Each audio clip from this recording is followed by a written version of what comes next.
Welcome back to the Delaware Way. I'm Larry Menti. Projecting the economy through car sales. Meet a man who says that's possible. Santosh Viswanathan is the managing partner of Willis Ford in Smyrna. Thank you so much for being here. Thank you for having me. We have a relationship, and we had a discussion, and you told me something fascinating, and that is you can project a little bit about what the economy is going to be based on information you get on car sales. That's true. How does that work? Larry, we live in a pretty rural area. Most of the people get to work with cars and trucks.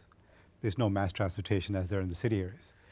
What I do every day is the first thing I look for is what do the lead volumes look like coming into the dealership, and what's the strength of the retail customer.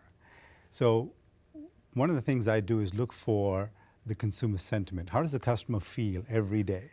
Not at the end of the month, but I can gauge it every day. So what happens is I come in the morning and I can look at the lead volumes for where the average consumer is sitting at home, probably cooking, watching TV, and going to willisford.com website, picking up a car, and sending us a lead, asking us for more information on this car. That's because they feel good. That's consumer optimism, consumer sentiment. Then there's the retail strength. Is the customer going to actually come in and buy this vehicle?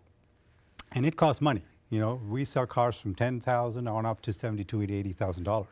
But it's a big investment for somebody. Absolutely. They can barely afford $10,000, or they can afford $70,000. It doesn't matter. Absolutely. And it's not every day that people can come in and sign on to an $800 payment unless they are comfortable making that call. So where Wall Street and the government comes up with these retail numbers at the end of the month, which is hindsight, I can look at it every day and say, look, on a daily basis, how's the customer feeling? Because that's how I manage my business, people and products. And this has stayed true? I mean, what you've seen in the beginning of the month or the middle of the month has played out when you get the figures at the end of the month? Absolutely. And over the 20 years that I've been in the car business, I think the internet has allowed us to look at this in real time.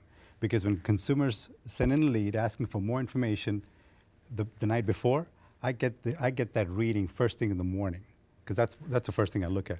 How many leads do we get in on a particular morning, which gives me an indication of how business is going to be that day, that week, and indeed that month. Do events change this? Absolutely, absolutely. So I'll give you a good example. So when we had the way the election went out, as soon as the election results came out, the lead volume went down because people were more glued, more concerned about what was happening in the environment right then and there. It doesn't necessarily mean, or you tell me if it does it necessarily mean that they don't like Donald Trump, or they just don't like uncertainty? I think it's the uncertainty.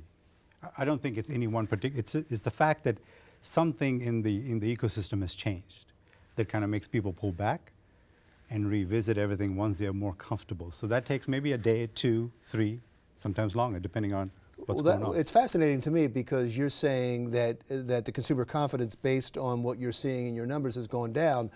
Wall Street took a hit initially and then skyrocketed up to a record. Same thing with us. So the 24 hours right after the election, we saw some softness in the lead submissions, but now it's gone right back up. So is this a good time to ask you where we're going?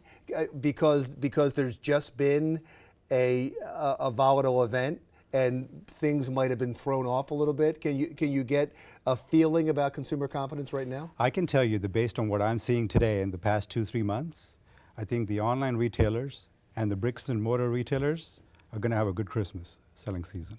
And what makes you say that? Just based on, people don't spend money unless they're comfortable, unless they are fairly in a good mood, stability, jobs, it's all looking good. That's why they're spending money with us. And that tells me that they have the down payment, they have the ability to spend, and I believe being in November, looking down in December, I think it's going to be a good Christmas selling season for the retailer. You know what people are going to say? They're going to say, well, he runs a car dealership. Of course he's going to say things are going to be good because he wants people to feel good and come and buy cars. Well, that being said, car sales are not that strong in December because we don't compete with Santa Claus. We normally do better after Christmas is done.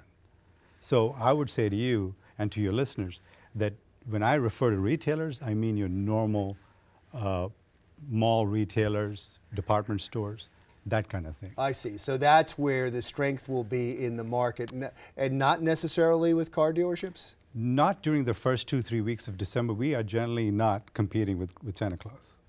Our sales generally come in the last week after Christmas. And how far, it is fascinating to me, how far is the range that you can see? You took us to the end of the year. Can you see beyond that based on what's happened over the last several months? I plan 3 months out because it takes about 3 months for a car to be ordered at my dealership till it actually hits my lot.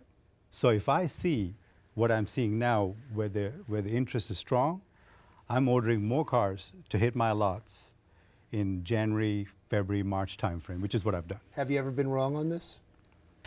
Not yet. Is that honest to God truth? Yeah, absolutely. And this is how many years? 20, north of 20.